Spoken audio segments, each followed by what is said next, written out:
नमस्कार। चलिए आज चलते हैं एक बहुत ही खास सफर पर। आज़ादी से पहले के भारत के एक छोटे से शहर में।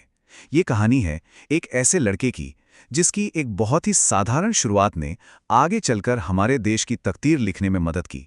आइए एपीजे अब्दुल कलाम की शुरुआती जिंदगी को करीब से जानते हैं। तो कहानी की शुरुआत होती है इसी घर से। ये रामेश्वरम की मस्जिद वाली गली में उनका पुश्तैनी घर था। 19वीं सदी में बना ये चूना पत्थर और ईंट का पक्का घर। यहीं पर एपीजे अब्दुल कलाम का जन्म एक मिडिल क्लास तमिल परिवार में हुआ था। घर बड़ा था और प्यार और अपनेपन से भरा हुआ था। तो सबसे पहले बात करते हैं उनकी एकदम सादी और सिंपल शुरुआत की और समझते हैं उन बुनियादी उसूलों को जिन्होंने कलाम के बचपन को एक मजबूत नींव दी। अब देखिए, कलाम के माता पिता के पास कोई बहुत ज्यादा दौलत या फॉर्मल एजुकेशन नहीं थी, लेकिन उनके पास जो था वो था सच्ची समझदारी और एक बड़ा दिल।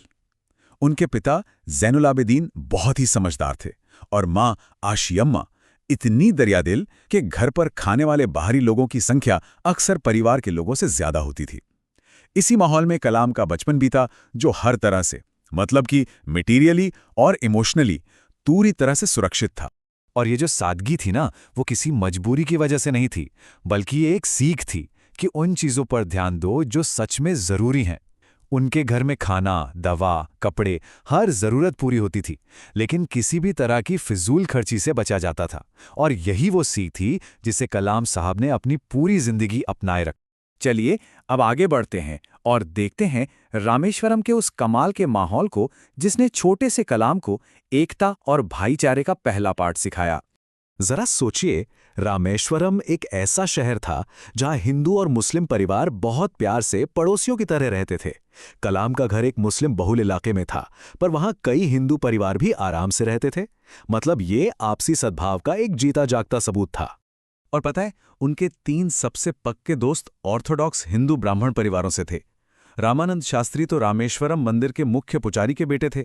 लेकिन मजे की बात यह है कि अपने अलग अलग धर्म और परवरिश के बाद भी इन लड़कों ने आपस में कभी कोई भेदभाव महसूस ही नहीं किया।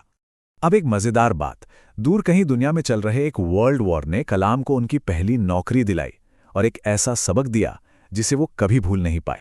तो हुआ यूं कि सेकेंड वर्ल्ड वॉर शुरू हो गया और इसकी वजह से एक के बाद एक ऐसी चीजें हुई जिसके बारे में किसी ने सोचा भी नहीं था। अचानक इमली के बीजों की डिमांड बढ़ गई तो कलाम उन्हें इकट्ठा करके बेचते, जिससे उन्हें एक आना मिलता था। फिर इमरजेंसी की वजह से रामेश्वरम में ट्रेन का रुकना बंद हो गया। अब अखबारों के बंडल चलती ट्रेन से ही फेंके जाने लगे और उनके चचेरे भाई शमसुद्दीन को उन्हें इकट्ठा करने के लिए एक हेल्पर की जरूरत थी। और बस यहीं से युवा कलाम को मिली उनकी पहली सैलरी।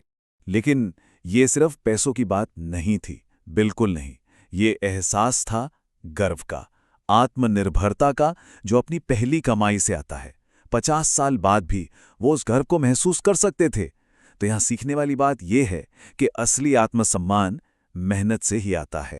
पर जैसा होता है, ये खूबसूरत बचपन भी चुनौतियों से खाली नहीं था। सामाजिक भेदभाव के 2 कड़वे अनुभवों ने उन्हें जिंदगी के बहुत बड़े सबक सिखाए। एक किस्सा है जब कलाम 5वीं क्लास में थे। स्कूल में एक नई टीचर आए। उन्होंने देखा कि कलाम, जो हमेशा अपने दोस्त रामानंद शास्त्री के साथ पहली बेंच पर बैठते थे, उन्होंने टोपी पहन रखी थी। बस इसी वजह से उन्होंने कलाम को उठकर पीछे की बेंच पर जाने को कह दिया। ये बात दोनों दोस्तों को बहुत बुरी लगी। लेकिन कहानी यही खत्म नहीं हुई।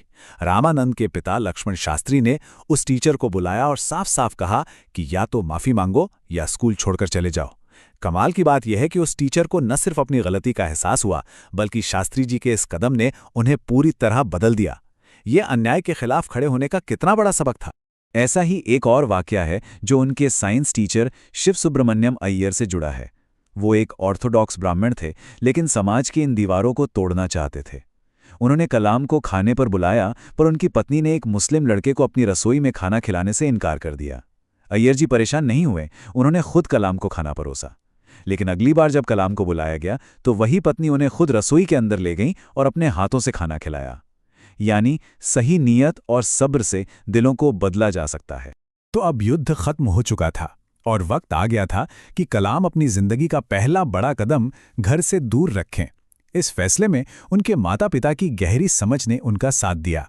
कलाम ने तय किया कि वो आगे की पढ़ाई के लिए रामनाथपुरम जाएंगे।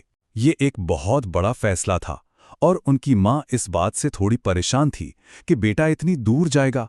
और यहीं पर उनके पिता ने कुछ ऐसी बात कही जो हमेशा के लिए उनके साथ रह गई। अपनी पत्नी को समझाते हुए उनके पिता ने खलील जिब्रान की ये लाइनें कहीं। सोचिए, कितनी गहरी और निस्वार्थ सोच थी। उन्होंने ये माना कि बच्चों को अपने सपनों के लिए उड़ने देना चाहिए, ठीक उसी तरह जैसे समुंदर के ऊपर सीगल पक्षी अकेले सूरज की ओर उड़ता है। और बस यही वो लम्हा था जिसने उस लड़के को उस रास्ते पर डाल दिया जो आगे चलकर उन्हें भारत के राष्ट्रपति भवन तक ले गया। ये सब हमें एक सवाल पर लाकर छोड़ देता है। रामेश्वरम में सीखे गए ये सबक, सादगी, भाईचारा, मेहनत का गर्व और अन्याय के खिलाफ खड़े होने की हिम्मत, इन सब ने मिलकर उस इंसान को कैसे बनाया जिसे दुनिया ने मिसाइल मैन और जनता के राष्ट्रपति के रूप में जाना।